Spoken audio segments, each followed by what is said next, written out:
Bonjour, bonsoir. Aujourd'hui, nous allons voir le champ magnétique. Le champ magnétique, donc, c'est un cours de l'électromagnétisme. Donc, deuxième module du cours électromagnétisme. Donc, je vous demande de regarder la vidéo, de la partager, de l'aimer. Merci. Magnétisme, module 2, champ magnétique. Donc, le champ magnétique, c'est quoi? C'est quoi exactement le champ magnétique? On appelle champ magnétique toute région de l'espace dans laquelle s'exercent des actions magnétiques. C'est la définition du champ magnétique. On appelle champ magnétique toute région de l'espace dans laquelle s'exercent des actions magnétiques. Vous voyez bien, dans le dessin, nous avons un aimant de pôle Sn qui est dans un champ magnétique, c'est-à-dire tout objet qui peut être attiré par l'aimant, soit le fer, le nickel, l'acier, donc qui se trouve dans le champ est attiré par l'aimant. Plus l'objet est proche de l'aimant, plus la force d'attraction ou force de magnétique est grande. Et plus l'objet est éloigné, et moins la force d'attraction ou force de magnétique exercée par l'aimant sur l'objet est petite ou encore est moindre. Donc, le champ magnétique peut avoir trois origines différentes. Le champ magnétique peut avoir trois origines différentes, soit d'un aimant, comme nous avons dans le schéma, un aimant Sn, qui est dans un champ magnétique. Donc, l'aimant produit des forces attractives ou répulsives sur des corps sur lesquels il exerce ses propriétés. On a encore la Terre. On considère la Terre comme un aimant. C'est le plus grand aimant qui existe. La Terre a aussi un pôle nord et un pôle sud. Donc, nous avons en troisième lieu le courant électrique. Le courant électrique, un fil qui est dénudé, possède un champ électrique. Donc, ce fil de courant est un fil conducteur dont il exerce un champ des forces attractives sur les corps conducteurs. Donc, on voit que le champ magnétique peut être produit par un aimant, par la Terre et par un courant électrique. Ce sont les trois origines différentes du champ magnétique. Le champ magnétique est une force et on représente une force par un vecteur. Un vecteur, c'est quoi? C'est une demi-droite limitée dans un point et libre dans l'autre point. Donc, mais terminée par un vecteur. Donc, on dit un champ magnétique est caractérisé par une grandeur vectorielle appelée vecteur champ magnétique. Quand on dit grandeur vectorielle, c'est-à-dire une grandeur, c'est tout ce qu'on peut mesurer, c'est-à-dire ce qu'on peut augmenter ou diminuer. Donc, le champ magnétique est une grandeur. Donc, c'est un vecteur, donc on l'appelle vecteur champ magnétique. On a dans un schéma le vecteur champ magnétique dans un point considéré. Au point M, vous voyez bien, le vecteur est tangent aux lignes d'induction. Donc, si on place un aimant Sn au voisinage du vecteur champ magnétique, vous voyez bien, le vecteur champ magnétique prend la même direction que l'aimant et le même sens que l'aimant. Donc, c'est ce qu'on appelle le vecteur champ magnétique, ok, en un point M. Nous avons le vecteur champ magnétique, c'est quoi exactement? Comme définition, le vecteur champ magnétique en un point, c'est le vecteur représentant la force qui s'exercerait sur l'unité magnétique nord placée au point considéré. Quand nous avons le point M, dans le point M, on peut mettre une masse magnétique plus 1. Comme toute force, le champ magnétique a ses caractéristiques. Donc, les caractéristiques du champ magnétique, c'est quoi? On dit le vecteur champ magnétique a une origine. L'origine, c'est celle du point considéré, c'est-à-dire le point M que nous avons tout à l'heure. Et nous avons une direction. Une direction, c'est celle de l'axe longitudinal de l'aiguille aimantée. Ensuite, un sens, c'est celui de la force F et une intensité. Une intensité. Donc, vous voyez bien, ça c'est le vecteur champ magnétique en un point considéré. Nous avons une masse magnétique plus M.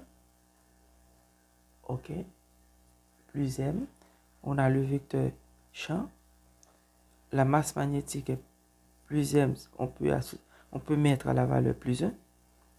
Nous avons la force magnétique qui s'exerce dans le même sens et dans la même direction que le vecteur champ. Donc c'est ce qu'on dit. Considérons en un point A d'un champ magnétique, une masse magnétique plus M, soit F, la force magnétique agissant sur cette masse. L'induction magnétique bêta existant au point A est donnée par la relation. Donc bêta, qui est le champ magnétique, est égal à la force magnétique divisée par la masse magnétique. C'est la force magnétique divisée par la masse magnétique. D'où maintenant, la force s'exprime en newton, la masse en unité USI, unité système international ou ampère-mètre, et le champ magnétique s'exprime en Tesla. Le champ magnétique s'exprime en Tesla. Normalement, nous avons ici le vecteur champ magnétique. Vous voyez bien, donc le champ magnétique bêta. OK. Bêta qui est égal à force magnétique divisée par la masse magnétique. On a bêta qui est égal à force magnétique divisée par la masse. Or, normalement, d'après la loi de Coulomb, la force magnétique, c'est 10 puissance moins 7 par la masse magnétique au pôle nord de l'aimant, multiplié par la masse magnétique au pôle sud. Ces deux masses sont proportionnelles et inversement proportionnelles au carré de leur distance.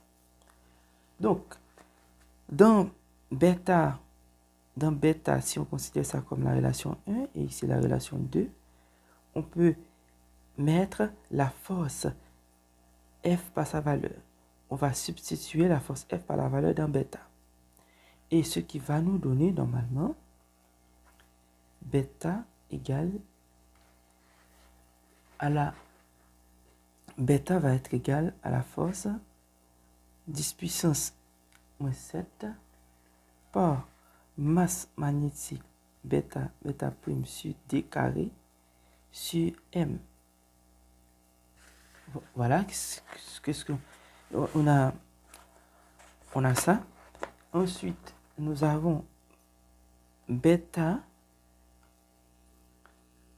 On a 10 puissance moins 7 m prime sur d carré. C'est une première fraction. On divise normalement la première fraction par la deuxième fraction renversée. Et l'inverse, ici, c'est 1 sur m. On va simplifier par m, ici. Et on va avoir bêta qui est égal à 10 puissance moins 7m' sur d carré. Maintenant, posons m prime égale à m. Donc, on va avoir bêta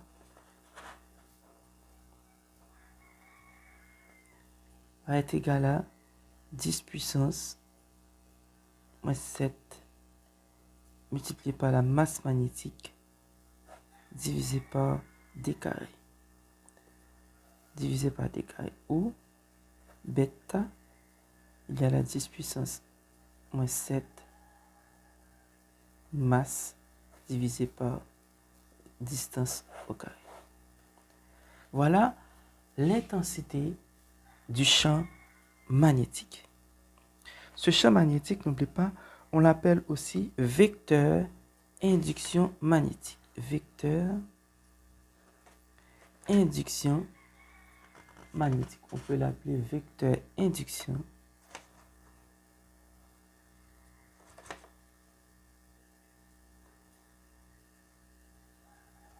magnétique. On l'appelle champ d'induction magnétique ou vecteur induction magnétique. Maintenant, comme on a vu, la force s'exprime en newton, la masse s'exprime en unité USI ou ampère mètre, et bêta, le champ d'induction magnétique, s'exprime en Tesla. S'exprime en Tesla, où on met grand T. Il ne faut pas mettre petit t, mais c'est grand T. Maintenant, voilà ce qu'on a pour le champ, pour l'intensité de l'induction magnétique en un point. Maintenant, on mesure le champ de l'induction magnétique avec quoi? On mesure l'intensité du champ magnétique avec un appareil qu'on appelle teslamètre. Le teslamètre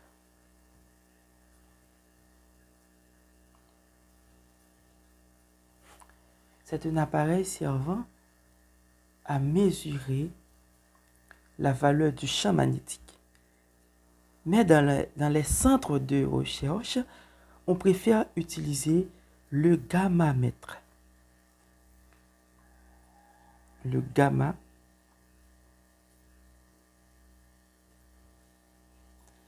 gammamètre, qui est aussi un instrument qui sert à mesurer la valeur du champ magnétique. Mais le gammamètre permet de déceler de petites variations de l'intensité bêta. Or, normalement, on a un Tesla égal à 10 puissance 9 gamma.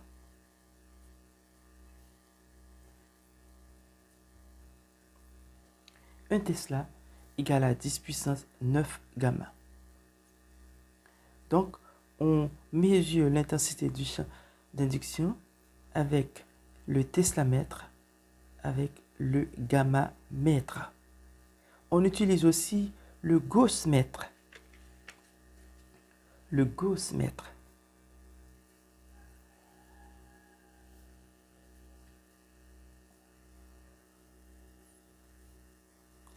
Le gaussmètre, c'est un appareil qui permet de mesurer l'intensité du champ magnétique. Normalement, un Gauss égale à 10 puissance moins 4 Tesla. Voilà. on utilise le champ d'induction avec le Gauss-mètre, avec le Tesla-mètre, avec le gamma-mètre. Pour le gamma-mètre, c'est pour déceler de petites variations de cette intensité qu'est le champ d'induction bêta. Donc, calcul en un point A,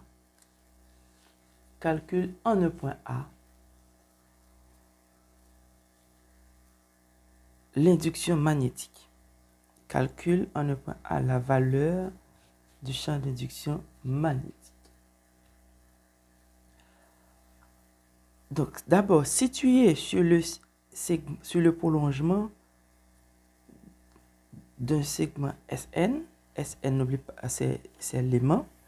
Donc, bêta est égal à module de bêta au pôle nord moins module de bêta au pôle sud. Comment cela se fait? Imaginons que nous avons un aimant.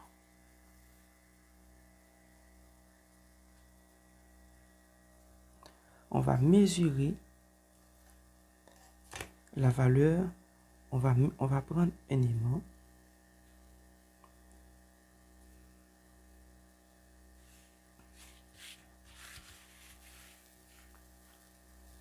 de 4 cm.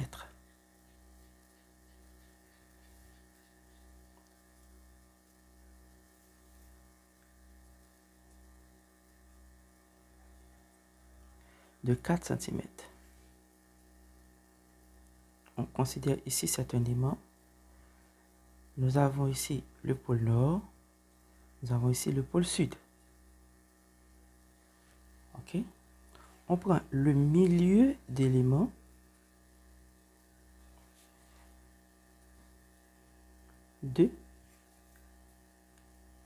On met un point O. Le point O est le milieu de l'aimant. Au pôle nord, nous avons une masse magnétique plus M. Au pôle sud, nous avons une masse magnétique moins M. Donc, le signe moins ici n'indique pas que la masse est négative, mais c'est pour désigner les masses qui sont au pôle nord et au pôle sud. La masse au pôle nord est négative, mais quand ça agit sur une autre masse qui est positive, ça donne une force attractive. Et si la masse est négative, ça donne une force répulsive. On a placé un aimant, on a placé, disons, un point, on a placé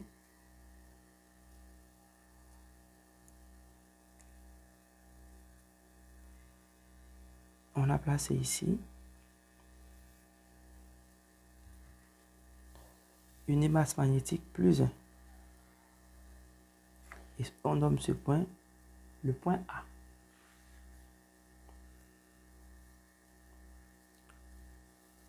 Ok. On suppose ici que la masse magnétique, on a une distance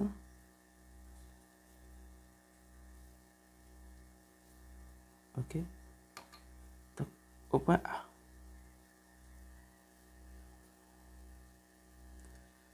Donc, la masse magnétique au point A est positive, attire et repousse, disons, la masse magnétique au pôle nord.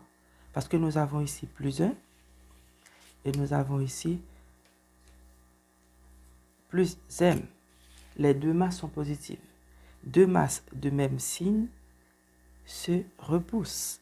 Donc, on suppose que la masse est repoussée par un champ magnétique bêta. Supposons que bêta est de cette grandeur.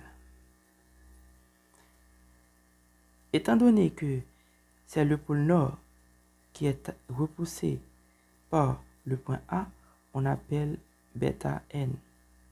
Bêta, le champ d'induction au pôle nord.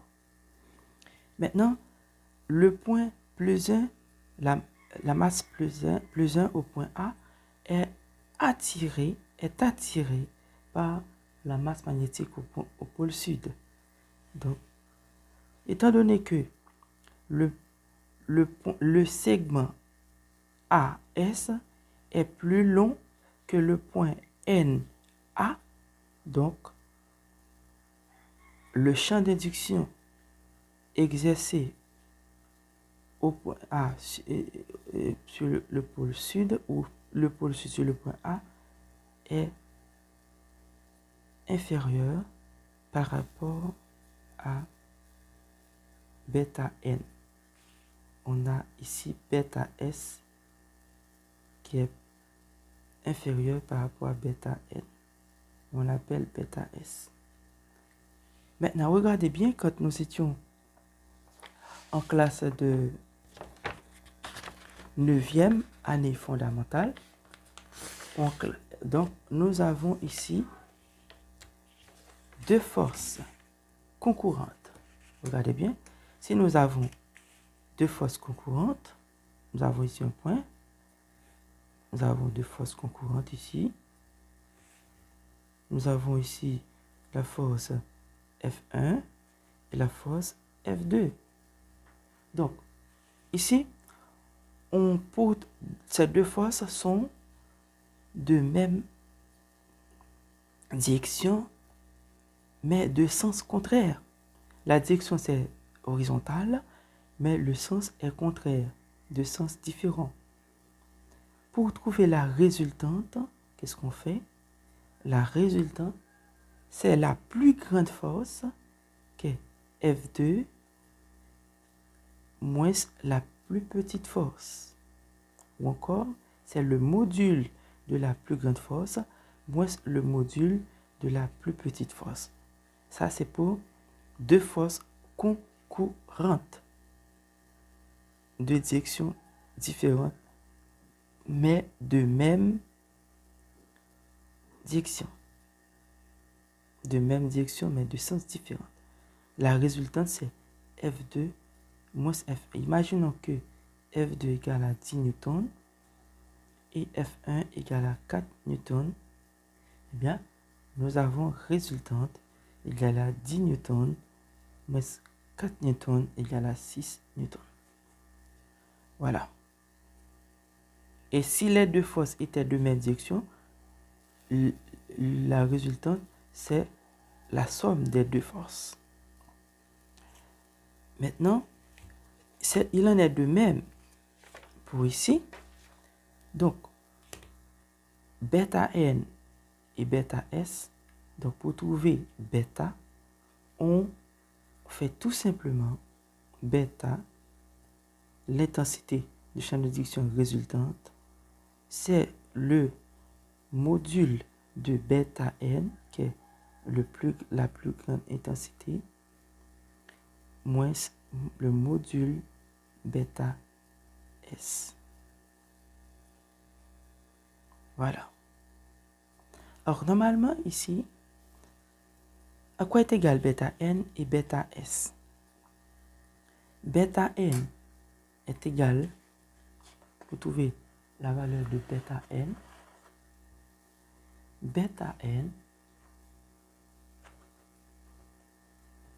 est égal à 10 puissance moins 7. C'est la masse magnétique plus 1 à multiplier par la masse magnétique M. Donc, ça nous donne M sur distance au carré, inversement proportionnelle à la distance au carré. Mais la distance ici, c'est NA. NA. On prend le segment NA. On a NA au carré. Et bêta S est égal à 10 puissance moins 7 par la masse magnétique plus 1 à multiplier par la masse magnétique moins M. On considère que M moins M égale à M. Donc le champ d'induction ici est attractive et bêta N est répulsive. Donc, nous avons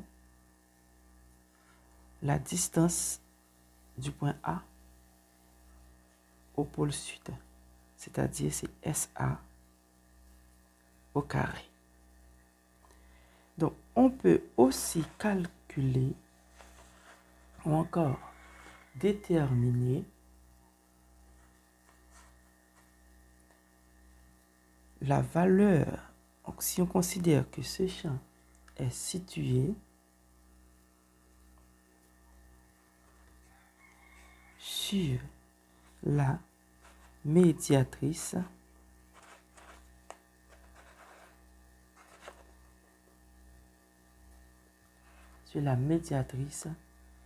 du segment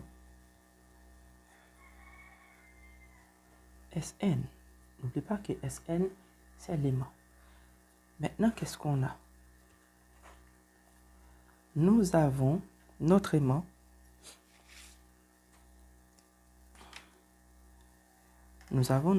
ici, Sn.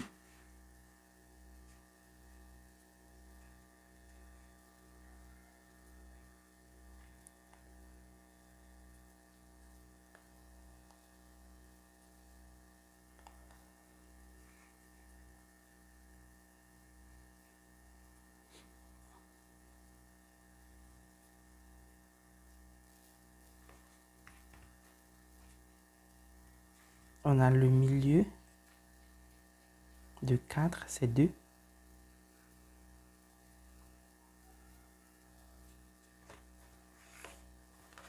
Donc, nous avons S pour le sud, nous avons N pour le nord, et nous avons O qui est le milieu. La masse magnétique est placée sur la médiatrice. Donc, nous avons la médiatrice ici.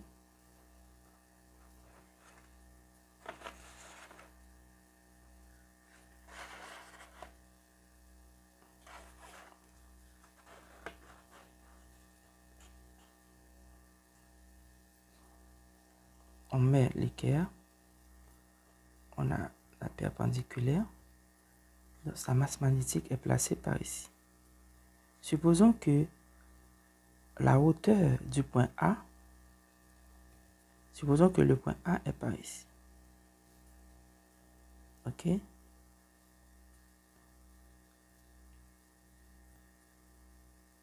Nous avons le point A. Nous avons le point A qui est plus 1. Ça, c'est le point A.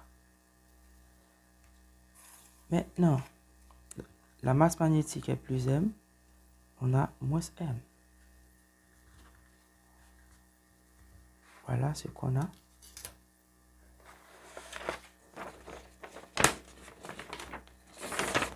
La masse magnétique ici est plus M. Voilà bien. On a placé l'équerre pour trouver le point A. Ok, on a trouvé le point A. Ok. Ok, le point A, c'est ici. Donc, maintenant, on a la masse magnétique plus M, ok, est repoussée par la masse magnétique plus M, A plus 1, plus M. Tout d'abord, nous avons le schéma.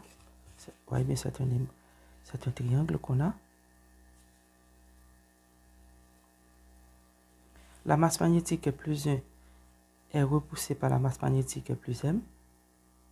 Voilà, on trace la force ou encore le champ d'induction répulsif. Voilà, supposons qu'on a ça. Ok, on a bêta N. Et la masse magnétique plus 1 est attiré par la masse magnétique moins M.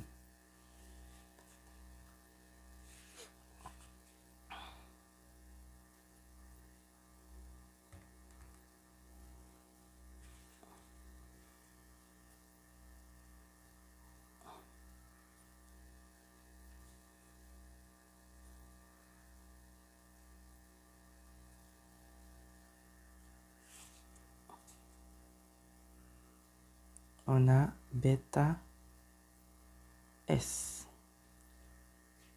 Maintenant, on va construire par équivalence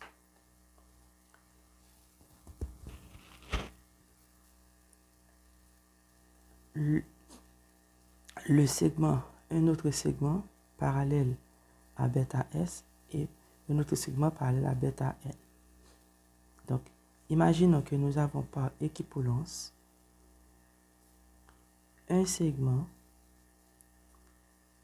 qui est parallèle à bêta S, bêta N, on a ça, et un autre segment parallèle à bêta N.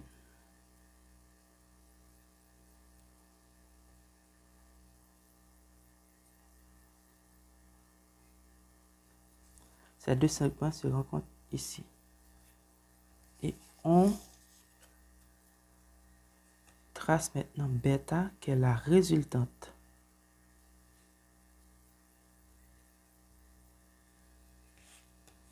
Voilà, nous avons bêta. Bêta qui est le vecteur résultante. Maintenant, comment procéder pour trouver la valeur de bêta? Pour trouver la valeur de bêta ici, on considère deux triangles. On considère le triangle ASN et on considère le triangle A bêta N. On peut aussi considérer le triangle A bêta S, mais on considère le triangle d'abord, le triangle, on prend tout d'abord le triangle A S N. Ce triangle est semblable au triangle A bêta N. Donc ces deux triangles sont semblables. Donc on va appliquer la relation de Thalès. Leurs côtés homologues ont des rapports proportionnels. Donc de là, on peut écrire Sn sur A bêta, ou encore on prend A bêta, ok, pour le triangle A bêta sur Sn. Vous voyez bien, dans le triangle A bêta N, on prend A bêta, on a A bêta sur Sn.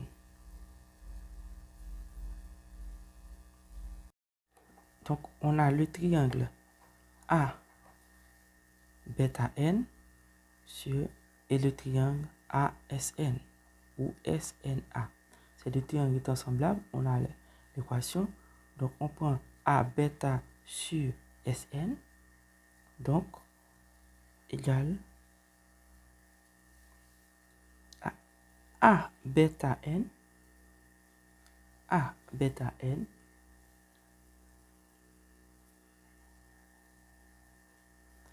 sur AN, sur le côté AN.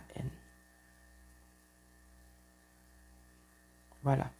Et on pouvait aussi écrire AS sur le côté, pardon, et A bêta S sur le côté AS. Donc ces deux côtés-là ont des rapports proportionnels. A bêta S sur AS. Donc il n'y aurait aucun problème. Comme on a besoin de deux valeurs, donc on écrit A bêta sur Sn égale à A bêta N sur AN. Donc, regardez bien. Lorsqu'on a A bêta, A bêta, A bêta, c'est le champ magnétique. A bêta est égal à bêta, c'est le champ magnétique. Et A bêta n est égal à bêta n, ce qui va nous donner A bêta, c'est le champ magnétique résultante sur Sn qui est égal à A bêta n, c'est bêta, le champ magnétique répulsif, et sur AN. Voilà la relation qui va nous permettre de déterminer le champ d'induction bêta. Maintenant, petite astuce. Imaginez qu'on nous a donné seulement OA, et on a la longueur d'élément. Donc, comment va-t-on trouver AN? Parce que normalement, la formule que je vous avais démontrée va permettre de déterminer n, puisque bêta n est égal à 10 puissance moins 7. La masse magnétique plus 1 par m, ça nous donne m sur AN au carré. Maintenant, il faut trouver AN. Donc, pour trouver AN, qu'est-ce qu'on fait? Qu'est-ce qu'on a? AN, ici, on prend le triangle OAN, rectangle en haut. On a, d'après Pythagore, le théorème de Pythagore, c'est AN au carré, qui est l'hypoténuse, qui est égal à ON, qui est le milieu d'éléments qu'on connaît, plus la hauteur OA sur la médiatrice, qui est la médiatrice, on connaît aussi cette valeur. On ne connaît pas seulement AN. Donc, voilà, on a ça. Ou on a AN qui est égal à le radical de ON au carré plus OA au carré. Comme étant donné, on a AN au carré, et dans la relation, on a AN carré, on peut prendre cette valeur et la porter, et la substituer dans bêta n, et on trouve le champ magnétique au pôle nord, le champ magnétique répulsif. Donc, dans la relation, on a la longueur d'élément, mais pour trouver AN, on utilise cette relation en substituant ON et OA par leur valeur. Or, on sait que ON est la moitié de Sn. C'est la longueur de l'élément Sn à diviser par 2. Et pour la valeur de bêta n, on vient de déterminer bêta n égale à 10 puissance moins 7 m sur AN au carré. Donc, merci d'avoir regardé la vidéo. Je vous demande de l'aimer, de la partager, et n'hésitez pas de donner votre avis ou vos avis dans les commentaires. Aidez-moi à grandir la chaîne, et n'oubliez pas de partager la vidéo avec vos amis. Donc, essayez de donner dans les commentaires ce que vous aimez, ce que vous n'aimez pas. Donc, je vous attends. Je vous aime beaucoup. À la prochaine.